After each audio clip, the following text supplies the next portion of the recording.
नमस्कार दोस्तों, मेरा नाम है आशीष। मैं एक स्टॉक मार्केट इन्वेस्टर हूं और शेयर बाज़ार पे वीडियोस बनाता हूं। तो स्टॉक मार्केट एजुकेशन में मैं बहुत सारे ऐसे टॉपिक्स पिक करने वाला हूं जिसके बारे में काफ़ी बात होती है, काफ़ी चर्चा होती है, काफ़ी सालों से हम सुनते भी आ रहे हैं। या तो न्यूज़ चैनल्स पे, मीडिया में इन्फ्लुएंसर्स बात करते हैं, फंड मैनेजर्स बात करते हैं, और जो शेयर बाज़ार में रेगुलर इन्वेस्ट करते हैं उन्होंने काफ़ी इस तरह के टॉपिक्स सुने होंगे। तो आज ऐसे ही एक टॉपिक मैं पिक कर रहा हूँ, मल्टी बैगर। तो क्या how to find a multibagger, क्या ये मिथ है, क्या ये रियलिटी है, इससे कैसे डील करें जो इन्वेस्टर्स शेयर बाजार में इन्वेस्ट करते हैं। ये बड़ा एक्साइट करता है ये वर्ड मल्टी बैगर, और काफ़ी सारे लोग मैं अपने आसपास भी देखता हूँ बड़ा एक्साइट होते हैं कि मुझे तो ऐसा शेयर चाहिए जो मल्टी बैगर रिटर्न दे। तो ये मिथ है, क्या ये रियलिटी है, या कैसे मिलते हैं इस तरह के मल्टी बैगर। तो इसके बारे में आज थोड़ी बात करते हैं। देखिए, मैं अगर इसको एक लाइन में समअप करना चाहूँ तो मैं इसको बोलूँगा कि ये मोर ऑफ ए मिथ, पूरी तरह से मिथ नहीं है। ऐसा नहीं है कि शेयर बाज़ार में मल्टी बैगर का मतलब है कि जो कई गुना रिटर्न दे आपके इन्वेस्टमेंट पे, 10 गुना, 20 गुना, 30 गुना, 50 गुना, 100 गुना, इस तरह का रिटर्न दे, वो मल्टी बैगर होते हैं। तो ऐसा तो नहीं कहूँगा कि ऐसे शेयर नहीं होते जो 10 गुना, 20 गुना, 50 गुना रिटर्न दें, होते हैं। लेकिन जिस तरह से इस वर्ड को यूज़ किया गया है, जिस तरह से इस वर्ड को प्रमोट किया गया है, एडवर्टाइज किया गया है, या रादर आई वुड से कि मिस यूज़ किया गया है, तो आई वुड से कि ये मोर और लेस ये एक मिथ की तरह है। तो ये उस तरह से रियलिटी नहीं है जिस तरह से लोग इसको परसीव करते हैं। जो रिटेल इन्वेस्टर्स खासकर होते हैं वो जिस तरह से इसको परसीव करते हैं, ये वैसी रियलिटी नहीं है। It's more of A myth. तो देखिए, मल्टी बैगर ऐसा नहीं होता कि आज आपने कोई शेयर डिसाइड किया, चुना, तो वो शेयर आपको आज से ही पता चल गया कि ये तो मल्टी बैगर होने वाला है, ये तो अगले 10 साल में मल्टी बैगर। एक तो लॉन्ग पीरियड ऑफ टाइम में मल्टी बैगर बनता है कोई भी शेयर। ओवरनाइट, एक साल में, 6 महीने में मल्टी बैगर नहीं होता। तो ये लॉन्ग टाइम, तो जो भी हम शेयर सुनते हैं जो मल्टी बैगर हुए, जैसे H D F C bank, Asian Paints, जो हिस्ट्री में, तो ये सारे हम हाइंडसाइट में बात करते हैं। ये हम पीछे मुड़ के देखेंगे तो हमें मिलेगा कि हाँ, ये शेयर्स मल्टी बैगर थे। बट क्या आपको पता है कि एशियन पेंट्स कब लिस्ट हुआ था? 1980s में लिस्ट हुआ था। और H D F C bank 1999 में आई थिंक लिस्ट हुआ था। तो उस टाइम जब ये शेयर लिस्ट हुए थे तब किसी को पता था कि ये शेयर 10 साल, 15 साल में मल्टी बैगर रिटर्न देंगे, मल्टी बैगर बनेंगे? तो आई थिंक तब नहीं पता था किसी को। अगर पता होता तो सब लोग सारा पैसा उसी में डाल देते, और किसी और शेयर में इन्वेस्ट करने की ज़रूरत ही नहीं थी। बट तब नहीं पता था। तो ये हाइंडसाइट में पता चलता है, ये पीछे मुड़ के देखने में पता चलता है कि ये शेयर मल्टी बैगर थे। लेकिन अब आज अगर आप कोई शेयर चुन रहे हैं तो आज नहीं आपको पता चलेगा कि ये शेयर मैं 10 साल रख लूँगा और 10 साल में ये कई गुना रिटर्न दे देगा। अगर आप ऐसा सोच रहे हैं, ऐसा सोच के इन्वेस्ट कर रहे हैं, तो आप अपने लिए गड्ढा खोद रहे हैं। तो ऐसा प्लीज़ बिल्कुल ना करें। आप आज डिसाइड नहीं कर सकते कि आने वाले 10 साल में क्या होने वाला है। तो क्या आपको multibagger return particular share में या कंपनी में मिलेंगे या नहीं मिलेंगे। At best as an investor आप क्या कर सकते हैं कि आप सिर्फ अपना एक इन्वेस्टमेंट का प्रोसेस फॉलो कर सकते हैं। एक इन्वेस्टमेंट की चेकलिस्ट को बना के आप उस चेकलिस्ट के हिसाब से अपने इन्वेस्टमेंट को परस्यू कर सकते हैं। That's all that you can do. आप नहीं डिसाइड कर सकते कि ये शेयर अगले 10 साल में क्या करेगा, या आप आज से डिसाइड नहीं कर सकते कि मैं इस शेयर को 10 साल रखूंगा। आज मैंने खरीदा है, अब मैं इसको देखूंगा ही नहीं, मैं अब सीधा 10 साल बाद ही देखूंगा जब ये मुझे कई गुना रिटर्न दे देगा। तो ऐसा अगर आप कर रहे हैं तो ये आप गलत कर रहे हैं अपने इन्वेस्टमेंट के साथ। तो ये आपको नुकसान देने के चांसेस इसमें बहुत ज़्यादा है रादर देन फ़ायदा। तो आप एज एन इन्वेस्टर, आपको हर क्वार्टरली आप ज़्यादा से ज़्यादा, पहली चीज़ तो आप सिर्फ ज़्यादा से ज़्यादा 2 साल तक आप किसी शेयर को विजुलाइज कर सकते हैं, एनालाइज कर सकते हैं। और उस 2 साल में भी आपको हर क्वार्टर बाय क्वार्टर देखना पड़ता है कि क्या 2 साल का जो आपने सोचा था, जो स्टोरी आपने सोची थी, जो आपने सोचा था, एनालाइज किया था कि कंपनी ऐसा परफॉर्म करेगी, क्या क्वार्टर बाय क्वार्टर वो कंपनी वैसा परफॉर्म करती हुई दिख रही है। तो ये आपको हर क्वार्टर, आज की तारीख में जो वर्ल्ड है ये बड़ा डायनेमिक वर्ल्ड है। स्टॉक मार्केट तो वैसे ही बहुत डायनेमिक है और बहुत जल्दी चीज़ें चेंज होती हैं। तो आप ऐसा नहीं कर सकते कि बस 2 साल रख के छोड़ दिया, आज खरीदा और 2 साल देखूंगा ही नहीं, रख के छोड़ दिया, या 5 साल देखूंगा ही नहीं और रख के छोड़ दिया। तो आज के डेट में आप ऐसा नहीं कर सकते। बहुत डायनेमिक वर्ल्ड है। आप देख ही रहे हैं कि किस तरह से जियो पॉलिटिकल इश्यूज हो जाते हैं और स्टॉक मार्केट उन इश्यूज पे कैसे रिएक्ट करता है। स्टोरीज बड़ी जल्दी जल्दी चेंज होती हैं, बड़ी जल्दी बदलती हैं। कंपनी की स्टोरी बनती है, बिगड़ती है, तो आपको उस हिसाब से डिसीजन लेना होता है। तो आज इस तरह की वर्ल्ड में हम जी रहे हैं। तो ये जो मल्टी बैगर है, हाँ, अगर आपका इन्वेस्टमेंट का प्रोसेस सही है, आप अपने इन्वेस्टमेंट के प्रोसेस को फॉलो कर रहे हैं, उसको फॉलो करते हुए आप आपने एक पोर्टफोलियो बनाया है 20 शेयर का, 25 शेयर का, तो डेफिनेटली आप अगर राइट प्रोसेस फॉलो कर रहे हैं तो डेफिनेटली आपको 2-3 शेयर, 4 शेयर, 5 शेयर कितने भी मिल सकते हैं, तो आपको eventually over a period of time multibagger share मिल जाएंगे। तो कुछ ऐसे शेयर मिलेंगे जो आपको क्वार्टर बाय क्वार्टर जब आप रिव्यू करेंगे तो आपको लगेगा कि हाँ, इसे तो मैं अभी नेक्स्ट क्वार्टर तक रख सकता हूँ, कोई प्रॉब्लम नहीं है। तो इस तरह से जब आप हर क्वार्टर तक उसको रखते जाएंगे तो कुछ शेयर ऐसे होंगे जो आपके 5 साल, 6 साल, 7 साल आप रख पाएंगे, और उस उतने टाइम अगर आप रख पाते हैं तो आपको कई गुना रिटर्न मिलेगा उस शेयर में, अगर आपका इन्वेस्टमेंट का प्रोसेस सही है।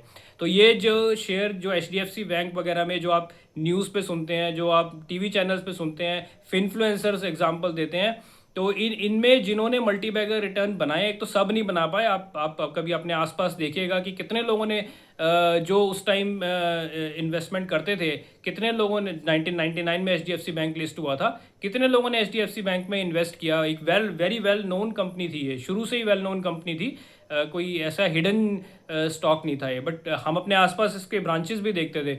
तो लेकिन कितने लोगों ने इसमें इन्वेस्ट करके मल्टी बैगर रिटर्न बनाए, तो ये क्योंकि उस वक्त नहीं पता था कि ये मल्टी बैगर बनने वाला है। पता होता तो सारी कंट्री जाके उसी में पैसा लगा देती और सब उतना पैसा कमा लेते, बट नहीं पता था। ये over a period of time evolve हुआ है। हर शेयर जो भी मल्टी बैगर रिटर्न देता है वो over a period of time evolve होता है। ये बड़े ध्यान से समझने की बात है। ऐसा नहीं होता कि कोई शेयर पहले से ठप्पा लगा के या स्टैंप लगा के नहीं आता है कि मैं तो मल्टी बैगर रिटर्न देने के लिए आया हूँ, ऐसा नहीं होता। तो ये शेयर इवॉल्व होते हैं। HDFC bank quarter by quarter, her year by year वो अच्छा रिजल्ट देता रहा, अच्छा परफॉर्मेंस करता रहा, इसलिए उसने और very long period of time तक करता रहा, तो इसलिए उसने मल्टी बैगर रिटर्न दिए। और वो हमें पीछे मुड़ के देखने पे पता चला है 10 साल बाद कि वो 10 साल में इसने इतने अच्छे रिटर्न दे दिए। तो यही होता है। तो आप आज जब अगर 1999 में किसी ने इन्वेस्ट किया होगा तो उसने उस वक्त देख के इन्वेस्ट किया होगा, या 2000 में, 2001 में इन्वेस्ट किया होगा, तो उसने तब देखा होगा कि एचडीएफसी बैंक अच्छा परफॉर्म कर रहा है। लेकिन तब नहीं पता होगा कि ये मैं 10 साल तक ये स्टोरी चलती रहेगी और ये अच्छा रिटर्न देता रहेगा। तो वो इवॉल्व हुआ over a period of time. तो यही आप कर सकते हैं at best as an investor, कि आप आज देखिए आज कौन से शेयर की स्टोरी अच्छी चल रही है। तो अगर उसमें अच्छी स्टोरी चल रही है, उसके फ्यूचर पोटेंशियल बहुत अच्छा है, तो आप उसमें इन्वेस्ट करिए। बट क्वार्टर बाय क्वार्टर उसको एनालाइज करिए, उसके रिजल्ट्स को, उसकी मैनेजमेंट कॉन कॉल को एनालाइज करिए। तब अगर आपको, जब तक आपको लगता है कि हाँ ये तो नेक्स्ट क्वार्टर तक मैं रख सकता हूँ, तो आप उसको कैरी फॉरवर्ड करते रहिए, कंटिन्यू करते रहिए, और भी ऐड करिए। अगर वो शेयर वाकई में अच्छा परफॉर्म कर रहा है तो आपको over a period of time कुछ मल्टी बैगर शेयर्स आपकी झोली में आ जाएंगे, प्रोवाइडेड आपका इन्वेस्टमेंट प्रोसेस सही होना चाहिए। मैं इस पर बार बार जोर दे रहा हूँ, इन्वेस्टमेंट प्रोसेस सही होना चाहिए। तो अगर आपने मेरे कंपनी एनालिसिस के वीडियोस देखे हैं तो उसमें मैं काफ़ी बात भी करता हूँ कि क्या इन्वेस्टमेंट प्रोसेस मैं फॉलो करता हूँ। और मैं तो ग्रोथ इन्वेस्टिंग फॉलो करता हूँ, क्योंकि अगर कंपनी में ग्रोथ ही नहीं है तो फिर मेरे हिसाब से उस कंपनी में इन्वेस्ट नहीं करना चाहिए। तो ग्रोथ इज़ दी, जैसे कहेंगे, गायत्री मंत्र ऑफ इन्वेस्टिंग। तो ग्रोथ आना चाहिए, सेल्स ग्रोथ, रेवेन्यू ग्रोथ, ये सबसे ज़्यादा इंपॉर्टेंट है। और उसके बाद आपको फ्यूचर एनालाइज करना है कि कंपनी किस तरह का केपेक्स कर रही है, किस तरह से क्या डिफरेंट जोग्राफीज़ में एक्सपैंड कर रही है, क्या नए प्रोडक्ट्स इंट्रोड्यूस कर रही है, तो फ्यूचर में ग्रोथ कहाँ से आएगी। उसके बाद ऑपरेटिंग लेवरेज को देखना है, क्या कंपनी जब स्केल अप कर रही है तो यूनिट कॉस्ट रिड्यूस हो रही है, यानी कि मार्जिन इंक्रीज हो रहे हैं, यानी कि ऑपरेटिंग लेवरेज बन रहा है। तो उसके बाद लास्ट में हम थोड़ा सा वैल्यूएशन देखते हैं, but valuation is the last thing, या पीयर टू पीयर कंपैरिजन भी देखते हैं। तो ये आपको एक इन्वेस्टमेंट प्रोसेस अपना बनाना है। तो आपको इवेंचुअली कुछ multibagger definitely over a period of time मिल जाएंगे। और ज़्यादातर आप देखोगे कि कोई भी शेयर होगा उसकी स्टोरी 10 साल तक चल ही नहीं पाएगी। वो स्टोरी या तो 2 साल में, 3 साल में ख़त्म हो जाएगी, क्योंकि जैसे मैंने कहा बहुत डायनेमिक वर्ल्ड है। या तो उसकी मैनेजमेंट उतना परफॉर्म नहीं कर पाएगी, या 2-3 साल में जब वो कंपनी थोड़ी सी बड़ी हो जाएगी तो फिर वो मैनेजमेंट को दिक्कत आएगी कि अब कैसे ग्रोथ लेके आएँ।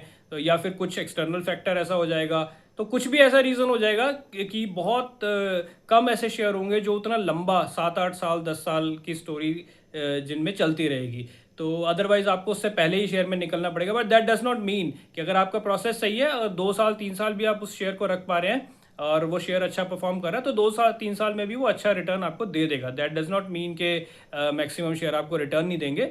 अगर आपका प्रोसेस सही है 2-3 साल में भी वो शेयर आपको अच्छा रिटर्न देगा। बट जैसा मैंने कहा कि जो लंबे टाइम पीरियड में 7-8 साल 10 साल की जो स्टोरीज होती हैं, जिन जिन शेयर को इतना लंबा रख सकते हैं, वो शेयर आपको बहुत कम मिलेंगे। ऑफ कोर्स अगर ऐसा मिल जाते हैं तो फिर उनमें बहुत अच्छा रिटर्न बनता है, लेकिन वो बहुत कम होते हैं। तो और दूसरी बात, वो आपको आज नहीं पता होगा क्योंकि 10 साल तो आप इतना लंबा तो मैनेजमेंट को भी नहीं पता, जो कंपनी चला रही है उस मैनेजमेंट को भी नहीं पता कि 10 साल बाद क्या होने वाला है उसकी कंपनी के साथ। तो उतना लंबा अगर कोई आपको बोल रहा है, जैसे न्यूज़ चैनल पे फंड मैनेजर्स, फिनफ्लुएंसर्स आपको आके, मैं देखता हूँ कई बोलते हैं कि ये तो 10 साल की स्टोरी है, 10 साल आप इसको रखे रखिए और 10 साल से पहले मत बेचिए और इससे पहले और उससे पहले मत बेचिए। ये सब बकवास है, इसको आप मत सुनिए। अगर ये ऐसा सुन के आप इन्वेस्ट करेंगे तो आप सिर्फ लॉस ही उठाएंगे। तो ये कोई नहीं बता सकता है। जैसे मैंने कहा कि मैनेजमेंट को भी नहीं पता है, तो किसी इन्फ्लुएंसर या फंड मैनेजर को क्या पता होगा। तो किसी का तुक्का लग जाए और वो उसका एग्जांपल देने लग जाए कि ये मैंने तब 10 साल पहले बोला था, वो एक अलग बात है। तुक्के मारना है तो एक फिर तो उसका तो कोई इलाज नहीं है। बट हाँ, ये आप अपनी कॉमन सेंस से सोच सकते हैं कि क्या 10 साल बाद क्या होने वाला है, क्या किसी को पता है। मैनेजमेंट कभी 10 साल की गाइडेंस देती है? वरना आप कभी कॉन कॉल सुनिए किसी भी कंपनी के मैनेजमेंट की, तो क्या वो कभी 10 साल की गाइडेंस देती है? कभी भी नहीं देगी। वो ज़्यादा से ज़्यादा आपको 2 साल या 3 साल की गाइडेंस देगी मैक्सिमम, ज़्यादा। वरना ज़्यादातर कंपनीज की कॉन कॉल में उतना भी गाइडेंस नहीं देते, वो 1 साल का बताते हैं कि नेक्स्ट ईयर हम ऐसा कुछ करने वाले हैं। तो 10 साल का गाइडेंस कोई नहीं देता। तो ये इन्फ्लुएंसर्स और फंड मैनेजर्स ये क्या बताएंगे आपको कि 10 साल में क्या होने वाला है। तो मैंने आपको क्लियरली बता दिया कि ये मल्टी बैगर, जिस तरह से इसको मार्केट किया गया है, जिस तरह से इसको यूज़ किया गया है, वो रियलिटी नहीं है। उस हिसाब से मैं बोलूँगा ये मिथ है। लेकिन हाँ, शेयर बाजार में मल्टी बैगर रिटर्न मिलते हैं, शेयर्स मल्टी बैगर होते हैं, ये रिटर्न मिलते हैं। लेकिन उसको सही तरह से समझने की ज़रूरत है कि वो कैसे होते हैं। वो इवॉल्व होते हैं over a long period of time, और वो आपको बाद में पता चलता है कि ये अच्छा इतने सालों में ये इतना गुना रिटर्न दे दिया। तो आज की तारीख में आपके हाथ में नहीं है कि कौन सा शेयर मल्टी बैगर होगा, आपको नहीं पता, किसी को भी नहीं पता। आप सिर्फ अपना इन्वेस्टमेंट प्रोसेस सही रख सकते हैं, तो आपको कुछ over a period of time कुछ शेयर आपके मल्टी बैगर आपकी झोली में आ सकते हैं। तो ये एक इसको इस तरह से देखना चाहिए। तो मैं इस वीडियो को ज़्यादा लंबा नहीं करूँगा क्योंकि ये छोटा टॉपिक है, बहुत बड़ा टॉपिक नहीं है, इसलिए अननेसेसरी इस वीडियो को लंबा करने से कोई फ़ायदा नहीं है। तो ये वीडियो आज फ़िलहाल इतना ही रखते हैं। तो अगर आपको ये वीडियो अच्छा लगा तो आप इसको लाइक करें, शेयर करें अपने फ्रेंड्स एंड रिलेटिव्स के साथ। इसको मेरे चैनल को सब्सक्राइब करें। मैं ऐसे बहुत सारे टॉपिक्स पिक करने वाला हूँ और उन पर छोटे छोटे वीडियोस बनाने वाला हूँ स्टॉक मार्केट एजुकेशन सीरीज़ में। और अगर आपका कोई क्वेश्चन है रिगार्डिंग मल्टी बैगर और एनीथिंग एल्स शेयर बाज़ार के बारे में, तो आप कमेंट्स में लिख के बताएं। मैं सारे कमेंट्स पढ़ता हूं और जो क्वेश्चन पूछते हैं उनके रिप्लाई करता हूं। तो I will wait for your comments. आज के लिए फ़िलहाल इतना ही। Thank you.